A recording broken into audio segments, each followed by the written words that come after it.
Good day, everyone. I am Arian G. Salabre, together with Chrislyn Robio, Micaela Saicon, Hannah Kate Rosalejos, Celestia Rubin, and Claire Razola. We are the Group 7, and we're gonna tackle about world of ideas prior to global media culture. And of course, before we can understand everything, probably what may actually came out sa itong una-una, no, to talk about world of ideas. Daghan kayo, no, probably could be a language, or it could be a culture, it could be this is what we call technology, and of course, definitely that is right. Now we're going to talk about media, which is associated are actually combined with what we call media cultures in this present time, where and the people are actually become used or somewhat ng babad kaayo sa kaning gitawag na media cultures. So before we are going to proceed with to dig deeper sa atong i-discuss. So let us know first what are the intended learning outcomes. So sama natong makatunan niini. So within this lesson, the students are expected to analyze how various media drive various forms of global integration. So, moingon tag various media drive. Of course, what are the medium? What are the different mediums? What are the different mediums in which nagigamit nato ang media sa aning aspeto sa globalization or globalization. Ikaduha, various forms of global integration. So how the countries across the globe becomes integrated from each other by the use of this media. So the bullet number 2, explain the dynamic between local and global cultural production. So artas local and global cultural production. So moingon tag localist, so in a particular country, how they actually make use of this media, and moingon tag by means of global cultural production, how the countries all throughout the globe have their own mediums on how they actually use this, or what we call technology.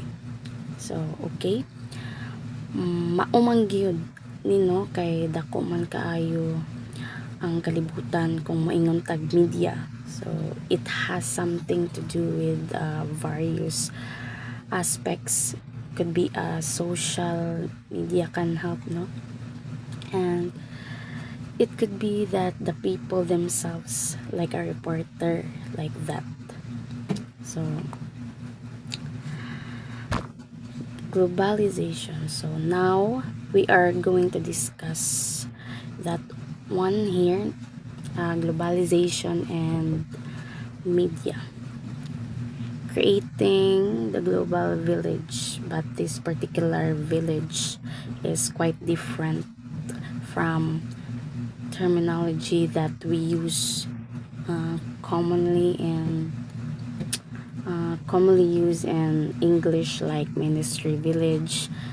It's a particular group of people in a smaller mga barrio or sitio, but here this village is something bigger. So first bullet, globalization could not occur without media. That globalization and media act in concert and cohort, and that the two have partnered throughout the whole of human history. So without media, of course, it's very possible how a particular country makabalo pod ta kung unsay mahitabo niya. Something to it has something to do with the expressions of cultures, expressions of freedom of each and everyone. So the second bullet, from the cave paintings to papyrus to printing presses to television to Facebook, media have made globalization possible. So kaning papyrus mauni siya gigamit na papel sa una, panulatan sa una from Egypt, musuwat sila diha, no? So that is how they actually expresses their ideas or unsa pa ng mga kasulatan. So kaning printing press, so what are the best example of a printing press? Newspaper, magazines, television also is part of that we can actually watch. So sa una, before the era of the modern cell phones right now, so sa una magtan-aw pa man tag TV. So ang TV nahimo pod siya usa ka medium where in the media or the news is actually spread through media. So next is Facebook. Nowadays Facebook na gyud ang gitagad sa mga tao and everything. So next is media. So now, of course, let us define first what is media. Okay, so that we can actually understand kung unsa man gid ning media. So the first bullet, so the word is plural for medium, a means of conveying something such as channel of communication. And for the second bullet, the word media came into general circulation in the 1920s. So it started from 1920s. So in the 1920s, people were talking about their fears over the harmful influence of comic books. So naapod siya comic books, no? So nahitabo siya. Ang birth of media is because of their fear about how these comic books would actually influence to the mind of people, radio and film. So in the 1920s, people mao na siya. So they were worried about young people. They were worried about young people reading violent comics, voters hearing propaganda over the radio, couples disappearing into dark movie theaters. They grouped this phenomena together with debates over the mass media. So sa una di ay na panahon, aside from having that fears, they are afraid that could actually somehow give them wrong impression, but makahatag na nila, no, og bati kundi masabot na nila sa bati na pamaagi, no? So mamisinterpret, no? Mamisinterpret na noon, or like for example, a propaganda gigamit lang, no, sa mga politikanahanong kalihukan. So which is dili gid siya ingon na solid kaayo, and that the people were not good for those people who can actually afford na mubayad sila to advertise themselves. But what about these people? What about who aims to become could be voted by the people nga wala sila'y kwarta? So for that, to make it fair, also ilapod gi paningungha nga naa na po'y lain na medium nga magamit aside from the radio and the couples disappearing into dark theaters. Kasagaran sa una mananaw man jud sa sinihan, so they become disappear. So no, in order for that na mawagtang na siya, they created platform, the mass media. So though the word is relatively modern, humans have used media of communication from their first days on earth, and we will argue those media have been essential to globalization.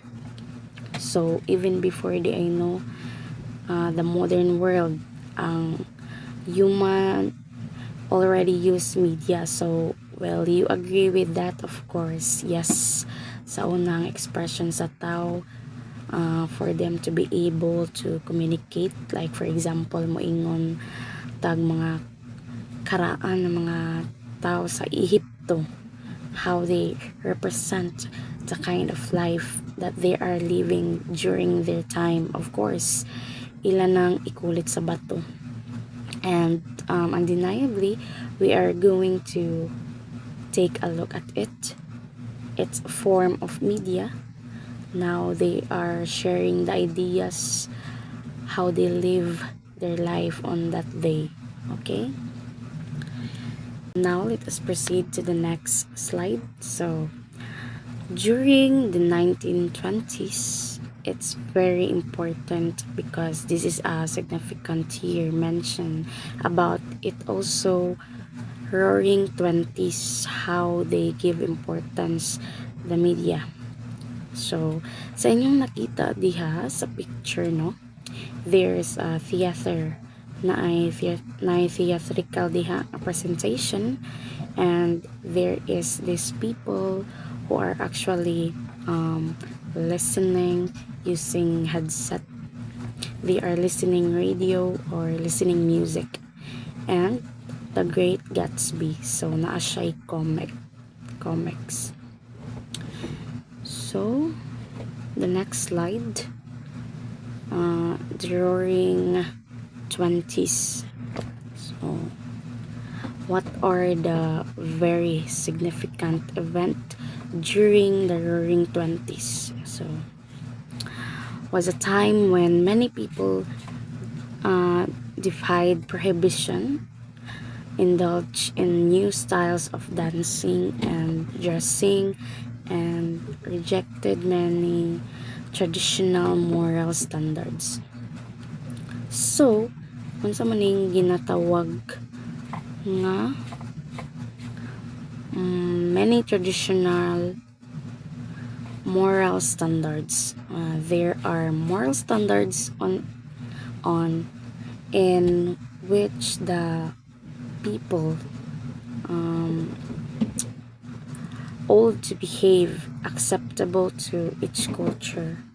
Pareha nato, no, nga mga Katoliko, mga Pilipino, and sa Catholic, mga different traditional moral standards kanang pag-ampo nato sa mga bato, sa kahoy, nga hinimo na mga hinimo nga rebulto, that is also part of our traditional moral standards, that we have to pay respect to that certain object because we believe that it is possessed by God.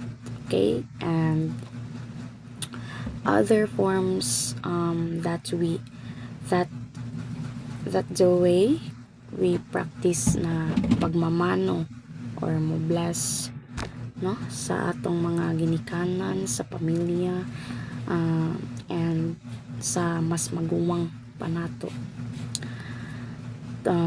to say po at opo, the manners of eating, how we Filipinos actually unsaon na to pagkaon.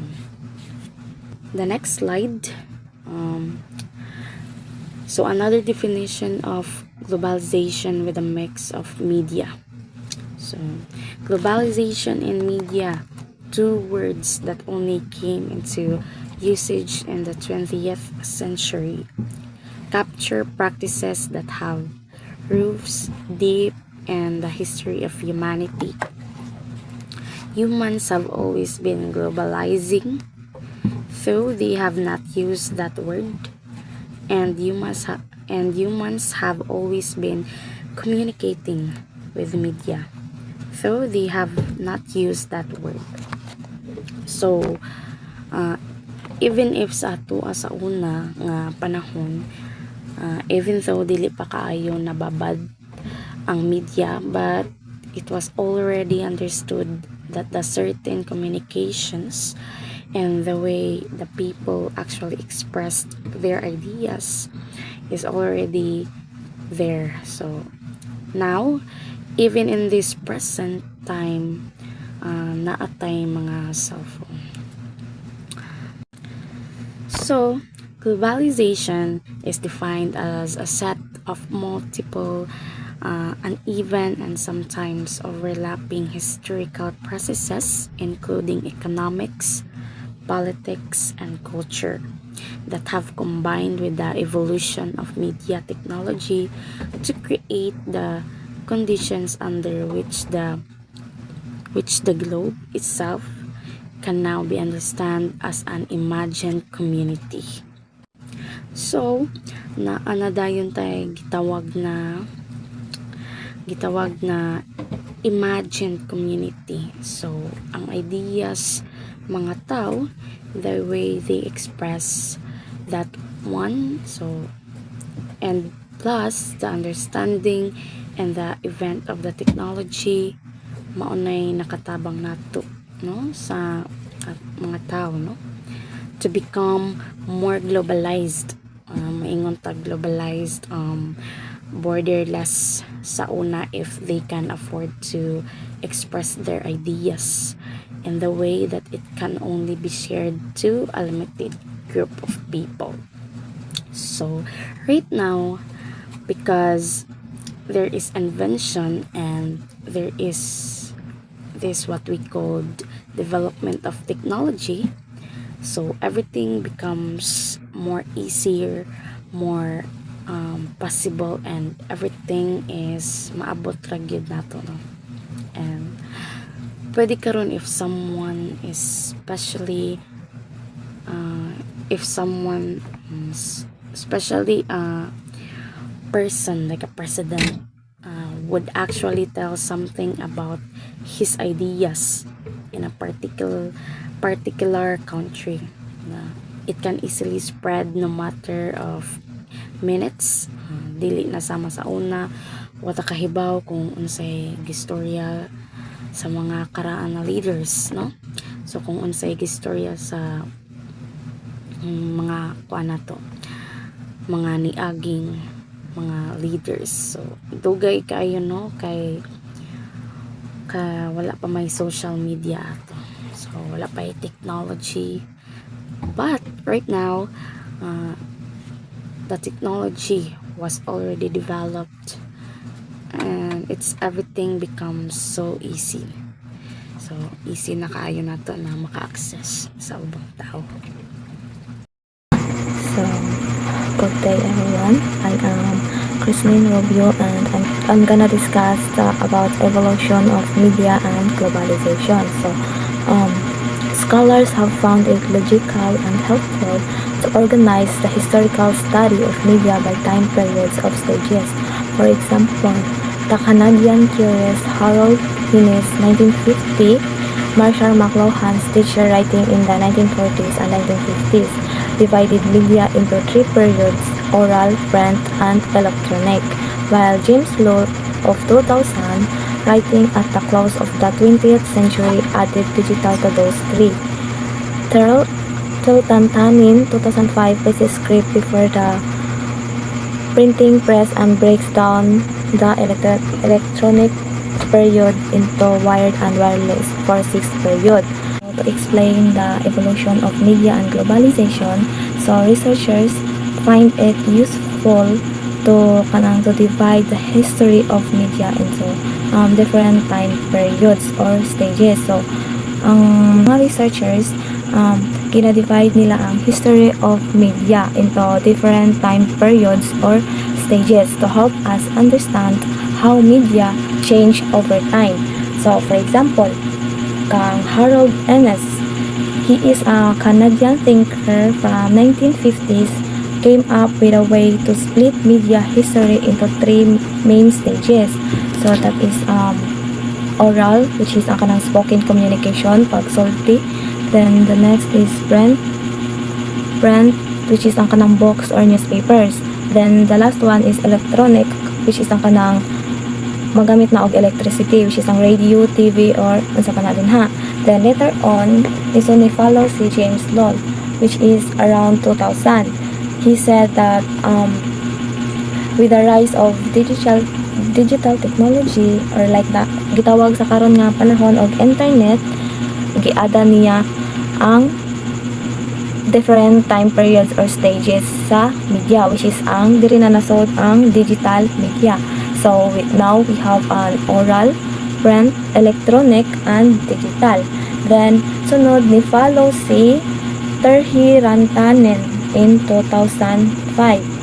Iyang gisuggest ang printing press, which is ang history sa media gi-divide into 6. So oral, print, electronic, digital, and printing press. Si Terhi Rantanen, she also split the electronic period into 2 parts, which is wired like kanang mga traditional TV or radio, then wireless like mobile phones or kanang mga cellphone. So kani gipakita din ang evolution of media and globalization kung unsa ka connected ang world or ang kalibutan through communication. So to understand the globalization and media, let's move on to the 5 main time periods or stages of media development.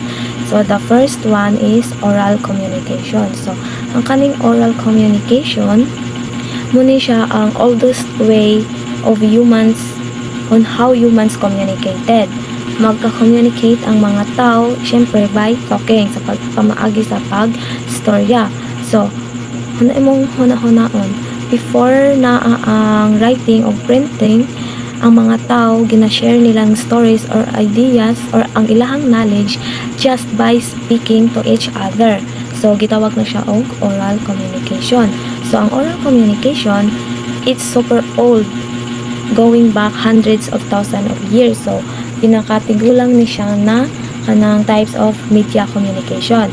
Then, even though nga kanang ang mga humans and society is kanang naga-change na, daghanag na change, but the ability to speak has always been there. Naara gihapon ang dili gid na siya mawala. Oral communication, it is the cooperation of a big part of how humans started to connect and eventually globalized, meaning how we start to share ideas and cultures across distances. Ang oral communication kay it is like the foundation of all humans interaction and cooperation. Let's proceed to the next one, which is ang script. So, ang oral communication is nindot, but naa siya limitations, like kana for example makalimot ka kung unsa to dapat ang imuhang istorya, Then diri na nasulod ang script, which means writing things down. Ang writing, it is done on something solid like wood, clay, bone, stone, or even tortoise shells at first. Then mupa na pamaagi sa una ang pagsuwat, magamit sila og wood, clay, bone, stones, or even tortoise shells. But later, people use sheets and papyrus and parchment. Muna na diri ang kanang early paper or like kanang mga materials. Ang writing nag-help sa globalization because it made information permanent and shareable across time and space. Ang script sad is nag-allow siya sa mga tao to record the laws, religious and agreements as well as the political ideas. This means that knowledge could be passed down accurately over generations and large distances. The examples of script which is ang Vindolanda tablets. So, sa unang panahon, if magsulat sila og message sa kahoy, muni ang isa sa example. So, muni ang noun sa Vindolanda tablets or diri sila magsulat if na sila ganahan isuwat. Let's proceed to the printing press. So, ang kanang printing press, before na-invent ang printing press or kanang mga making copies or kanang mga written documents is sa una is kanang lisod or slow, hinay ang kanang pagkahimo or pagka-distribute sa mga information or mga documents. So para sa unang panahon, making copies of written documents was a real pain. Sa unang panahon, ang mga powerful people ra like kings, religious leaders, or ang mga wealthy elite, sila rin na ay privilege na maka-access or na ay access sa mga books of information. So, imagine if kanang naka sa unang panahon, having hand copy every book or document. So, lisod then kanang slow. But, then, diri na nasolod ang printing press, which is gitawag og total game changer. So, it started what people call the information revolution. It became possible to make lots of copies of books, pamphlets, and flyers quickly and cheaply. So, diri na nasulod ang printing press, which is mapadali ang imuhang buhat or ang pag-distribute sa mga information. So, bisan ang pila pa ka-copy or pila pa ka-copy sa imuhang ganahan, so, dali ka maabtan og oras.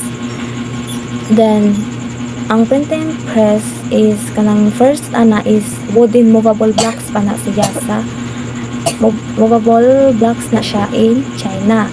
But later on, si Johannes Gutenberg in Germany, iya gi-improve ang kanang movable wooden. So instead wooden, nahimo siyang metal type. Ang kana invention kay it's like the kanang affordable and easy to spread. Nya because tungod sa ana nga invention, daghan ang mga tao ang nakahibalo na mosuwat. Ang kaning invention of the printing press, it allows books, newspaper, and other printed materials to be made and shared widely. So, it made information more accessible to many people. So, basically, ang kaning printing press kay yun siya like dako good ang changes or tabang sa mga tao sa societies kay mahasol but also mapadali pa ang imuhang pagbuhat and also kanang dali ra sad siya ma-share or dali ra siya mo ma-share ang information pagka na ang printing press. So ang mga tao is halos tanan or tanan yun nagka-access na sa mga information, mga books, mga magazine, newspapers, mga na. But kung mato ka but sa unang panahon, ang mga powerful ragod ang naay kakayahan na mukuan sa libro. Printing media, kung sa una mga metal pa, but karon electronic na, which is kanang nagagamit na og kuryente. Karon na panahon, printer ang tawag ana sa karon nga panahon. So diri kita ninyo, so muni ang noun sa movable wooden block sa China. Mga later on nahimong movable metal nga gi-create ni gipa-improve ni Johannes Gutenberg in Germany. Good day everyone, I am Maria Micaela Isaicon and I am going to discuss my part. First is the electronic media. Electronic media beginning in the 19th century, a host of a new media would revolutionize the ongoing process of globalization. Scholars have come to call this electronic media because they require electromagnetic energy or electricity to use. The telegraph, telephone, radio, film, and television are the usual media collected under electronic media. The vast reach of this electronic media continues to open up new vitals in economic, political, and cultural processes of globalization. The ability to transmit speech over distance was the next communication breakthrough. Though not always considered a mass medium, the telephone surely contributed to connecting the world. So, electronic media started during the 19th century. Kani nga time nag-start na og daghang new inventions nga naka-changes way people to communicate. These are called electronic media kay they use electromagnetic energy like the telegraph, telephone, radio ug television. Tungod ani nga mga inventions, mas dali na ang communication and mas connected na ang world nato karon. Maoning naka-help siya sa globalization. The telephone especially kay it became a big step in connecting people across distances. So next slide is Alexander Graham Bell is credited with inventing the telephone in 1876. It quickly became a globally adopted medium. So, pag 1876, na-invent ni Alexander Graham Bell ang telephone. So, tungod ani nga invention kay people could talk to each other even if they were far away. The telephone became a very important tool and quickly spread all over the world. So, in the next slide, it shows Walter S. Clifford, the president of AT&T, the first company who established commercial telephone service between North America and Europe on January 7, 1927. So, ang AT&T company kay dako kay siya na-help sa as a way of communication nato karon kay imagine before lisod kayo maging-communicate across countries pero tungod ani nila kay panang pareha sa Amerika o sa Europe kay they could talk na using the telephone. So, important jud kay siya kay kanang makig-communicate na ka gikan diri sa layo kaayo maka-communicate na ka through telephone. So, in the next slide, radio developed alongside the telegraph and telephone in the late 1890s. The technology was first conceived as a wireless telegraph by the early 90s. Speech indeed was being transmitted without wires. By the 1920s, broadcast stations were on the air, transmitting music and news. Radio quickly became a global medium, reaching distant regions without the construction of wires or roads. For much of the 20th century, radio was the only mass medium available in many remote villages. In this slide, it talks about the radio. Radio was developed almost the same time as the telegraph and telephone. Sa una kay, it was used mainly for wireless telegraphy, meaning mag-send og messages through radio waves. By the early 90s, radio started broadcasting news, music, and entertainment. Dako kaayo ni nga tabang labinan sa mga remote areas nga walay access sa newspaper o television. So radio became the main source of information for many people around the world until now. So next, television brought together the visual and the oral power of film with the accessibility of radio. People sat in their living rooms and kitchens and viewed pictures and stories from across the globe. The world was brought into the home. The amount, range, and intensity of communication with other lands and cultures occurred in ways simply not possible before. For some scholars, the introduction of television was defining moment in globalization. So, Marshall McLuhan proclaimed the world as global village, largely because of television. So, television brought both sound and pictures together. Mao ni ang usa sa mga naka-amaze sa mga tao sa una kay instead of just hearing, makakita na gid sila sa news, shows ug even live events. TV brought people together sa ilang living rooms watching the same programs at the same time. It became a major form of communication and entertainment. Sa ginaingon gani ni Marshall McLuhan nga, the world became a global village because of television. Meaning, murag gamay na lang ang kalibutan kay connected na tanan through TV. So, sa last slide sa ako ang part kay we have the digital media. Digital media are most often electronic media that rely on digital codes. The long arcane combination of OS and this dot represents information. Many of our earlier media such as phones and televisions can now be considered as digital. Indeed, digital may even be blurring the lines among media. If you can watch television, take photographs, show movies, and send email on your smartphone or tablet, what does that mean for our neat categorization of media into television, film, or phone? The computer, though, is the usual representation of digital media. The computer comes as the latest and some would argue most significant medium to influence globalization. So, digital media is the modern type of media nga gagamit og digital codes, mga 0S and 1S nga nagrepresent og information. Examples ani kay phones, computers, and internet. Almost tanan karon kay digital na. Texting, watching videos, social media, even mga news. The computer and the internet are the biggest example of digital media.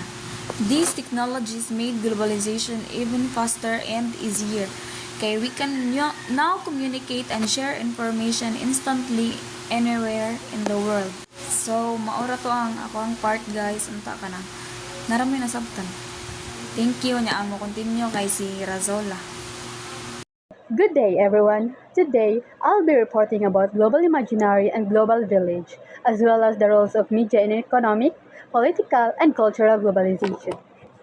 Global imaginary and global village. The most important consequences of communication media for globalization has been through media. The people of the world came to know of the world. In this perspective, the media have not only physically linked the globe with cables, broadband, and wireless networks, but have also linked the globe with stories, images, myths, and metaphors. The media are helping to bring about a fundamentally new imaginary. What scholar Manfred Stiger 2008 has called the rising global imaginary, the globe itself as imagined community. In the past, only a few privileged people thought of themselves as cosmopolitan citizens of the world. Cosmopolitanism is now a feature of modern life. People imagine themselves as part of the world. So, ang media, walang tag-connect physically through cables, broadband, wireless networks, and internets, but also gilink ta through stories, images, myths, like histories sa atong countries, and any histories around the world. And according to Manfred Stiger 2008, media daw is creating a rising global imaginary, meaning the world is now seen as a single imagined community. Media and economic globalization. The media have made economic globalization possible by creating the conditions for global capitalism and by promoting the conceptual foundation of the world's market economy. The media foster the conditions for global capitalism. They fill our days with invitation and exhortations for consumption, from ceaseless commercial on radio and television, to product placement in films, to digital billboards, to pop-up ads, to breadsheets in bathroom stalls. Ang media, dako gid kaayo siya role sa economic globalization by creating conditions for global capitalism and promoting the world's market economy.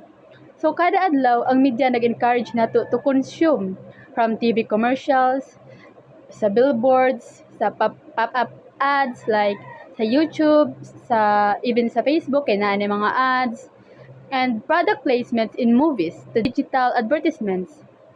Tungod ani, ang media wala lang nag-inform nato, but also na-influensyahan sa media ang atong buying decision kung unsa nga klase atong pamaliton, unsa dapat, unsa sakto, and anything else. And it strengthens the global economy. Media and political globalization. It led to the formation and then the overthrow of kingdoms and empires. It led to the creation of the nation state. And now, some argue that the nation state is being weakened as people and borders become ever more fluid in our globalized world.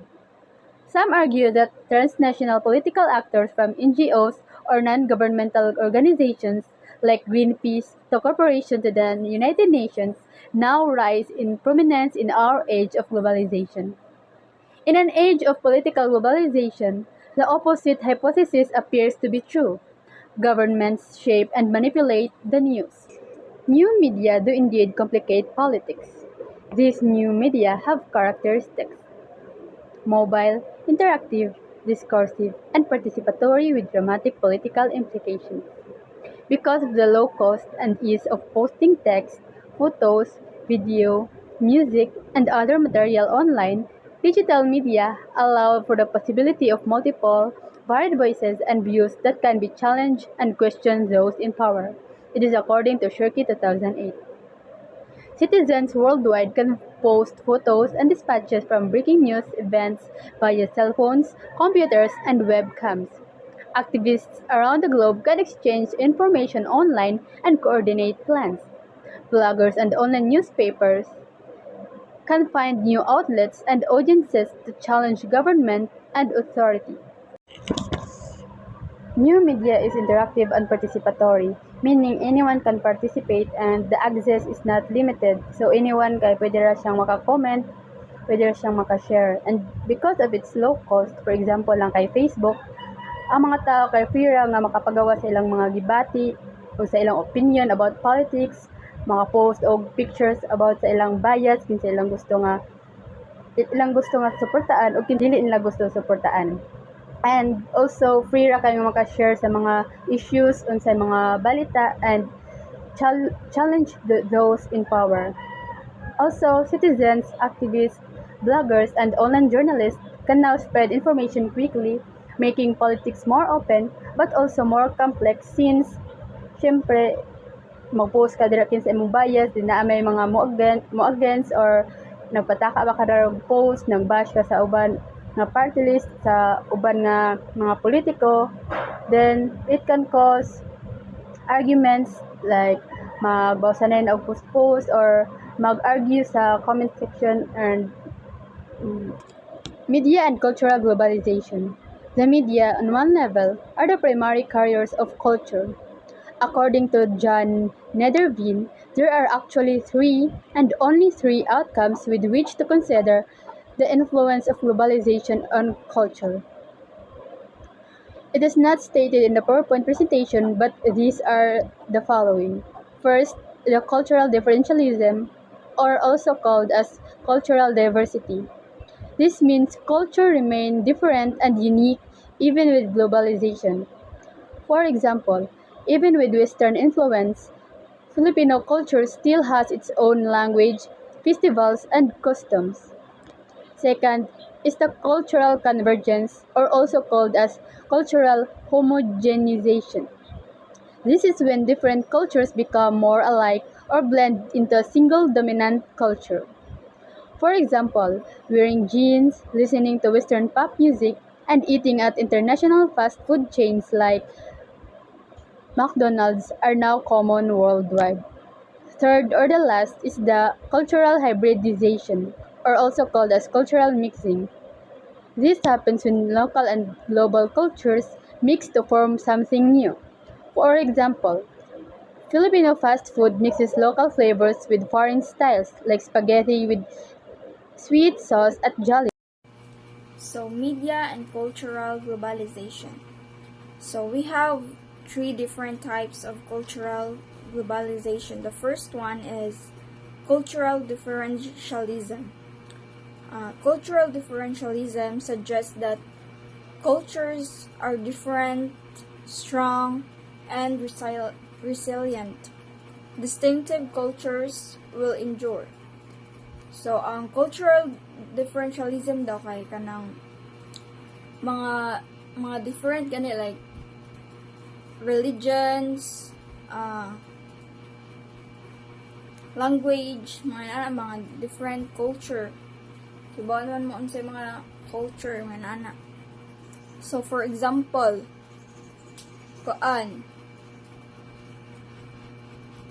kay religion. For example, ako I am a Catholic. Na ako'y friend nga kanang Muslim. So, mao na ang different nila, culture differentialism. So, the second one is cultural convergence. Suggests that globalization will bring about a growing sameness of cultures, a global culture, likely American culture, some fare will overtake many local cultures, which lost their distinctive characteristics. So, ang cultural convergence di kay process by which two or more cultures begin to blend together or resulting in a sharing of values, beliefs, and behaviors. So, ang cultural convergence kay like one or more cultures begin to blend, like magsagol na ganit sila, like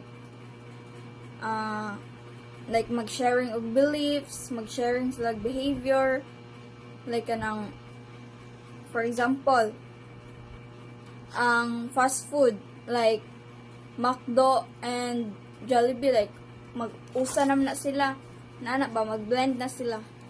Then the last one is cultural hybridity. Suggests that globalization will bring about an increasing blending or mixture of cultures. So, ang cultural hybridity kay the process where different cultures blend and mix to create new cultural forms, identities, and practices. So, ang kaning cultural hybridity kay same lang gyapon sila but different culture nga. Kaning different culture kay mag-create gi sila new culture nga kanang para ma-same na mo, ma-blend lang gihapon, like ma-mix na mong duha. For example, K-pop genre, then kuanan din na sila, i-blend din na sila sa Korean culture and elements. For example. So, ang example sa cultural, mo naman to, differentialism, kay katong ako Catholic and ako'y friend nga Muslim. Mga different mig culture, different mig beliefs. And the example of cultural convergence kay. So,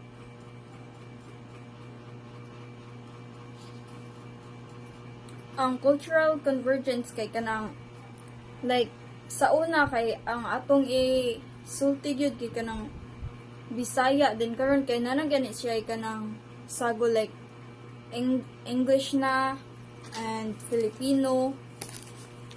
Karon kay kasagaran is English na gyud kay mao man ay ang modern language for communicating, especially sa mga Americans. So ang cultural hybridity kay katong for example katong naay Americans Got Talent, then naasad tay Pilipinas Got Talent. So mao na like nagsagol lagi sila, nagblending. So, popular music and globalization. Qualifying music as a popular is a value judgment indicating the important place music occupies in everyday life as a highly subjective aesthetic experience as an essential part of shared social activities. as a mediated and mass-produced cultural product as a means of engagement with power and otherness. Harrington and Bilby, 2001. So, ang kani daw ang popular music and globalization kay highly subjective. So, unsam na like kanang personal experience of unsa imong na feel unsa imong na feel, for example mag write music, then syempre unsa imong gi-write mo sad imong na feel, so mo na ang highly subjective, like personal experience nimo. Next, from the local to the global, when the terms globalization and music are put together, they tend to conjure up critical reflections regarding the notions of culture, place, and identity. So, when we talk globalization and music, it means how music from different countries and cultures spread around the world. It shows how people share their tradition, styles, and identity through song. So, like what I've said, if mag-write ka og song, syempre nagyud na ang imong feelings, imong tradition, imong style sa imong music or sa imong song nga imong buhaton niya, imong identities. No. And they also underline anthropological and ethnomusicological understanding of music making as an important catalyst in the generating of various representation and ideologies associated with such notions. So, ang kana kay, in other words, music isn't just for entertainment. It's also show how people think, feel, mo na if mo to o mag-write kag music, for sure dili man jud na per entertainment, na asad nay kanang og unsay makuha sa mga tao, sa imong audience, unsa ilang ma-feel og unsa imong ma-feel. So mao na. Thank you. So, popular music and musician and society. So, from the local to the global, within the terms globalization and music are put it together to they intend to conjure at a critical relationship reflection regarding the nation of culture, place, and identity. They underline anthropological and ethnomusicological understanding the music and making as an impact catalyst in the generating of various representation ideologies associated with such as a nation. So, ethnomusicology. It is holistic investigation, music within its culture context. The term combines ethno, it is ang people, and then ang musicology is the study of the music. This include indigenous people, that relationship between music and identity, the effects of globalization on the music. For example, Bob Marley, where did the musical art or artist originated? So, na-originate ni siya sa Jamaica, but nasikat siya all over the world. So, nganong nasikat man siya? Kay he song about social justice, which is a relevant topic not only in his time, but even until now. So, why do you think the artist became famous? Kay he created a religion through his song because the lyrics of his songs is imbued with wisdom and inspiration. So, kanamang gud si Bob Marley ay isang kuan gid na siya kanang murag sa Jamaica siya nagkuan ba, pero known siya all over the world. Kaya hagong mga kanta is more on kanang tungkol sa ang iyang mga mensahe gud kay tungkol sa mga pagkapantay-pantay, kapayapaan at kalayaan na nag-serve as inspiration to many people. So, popular music makes a complaining case for elevating the complex dynamics of globalization, not only because it is popular, but it's because music is a highly immediated. It is deeply invested in meaning and has proven to be extremely mobile and resourceful of capital. This is from the Hall and Jefferson 1976 and Simon Frent 1981 emphasized that the links between popular music and social change. So, ang kanang mga sikat nga mga kanta is makatabang pud na sa atuang nga masabtan ang mga kanang ang complicated nga paagi sa paglihok sa globalisasyon. So, the capital and the technologies and the ethics of word of music. Word of music as capital does not only concern globalizations, consuming cosmopolitan elite, but also the music makers themselves. It raised ethical questions, opportunities, various expectations, maturity, and reciprocity. Various much like the African and American musics, it also continues to provoke debate around identity, authenticity, pluralism, and belonging, which have divided scholars, industry actors, consumers, and music makers alike.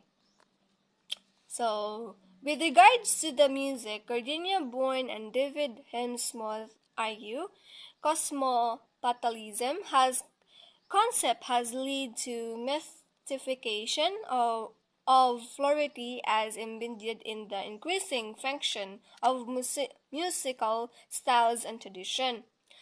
The contemporary forms of exploitation, such as human trafficking through music, so like example, gimbal players have taken to giving lesson and founding gimbal schools, targeting Western opportunities such as to create a network of contacts that might be eventually open the way for migration to Europe and North Great America.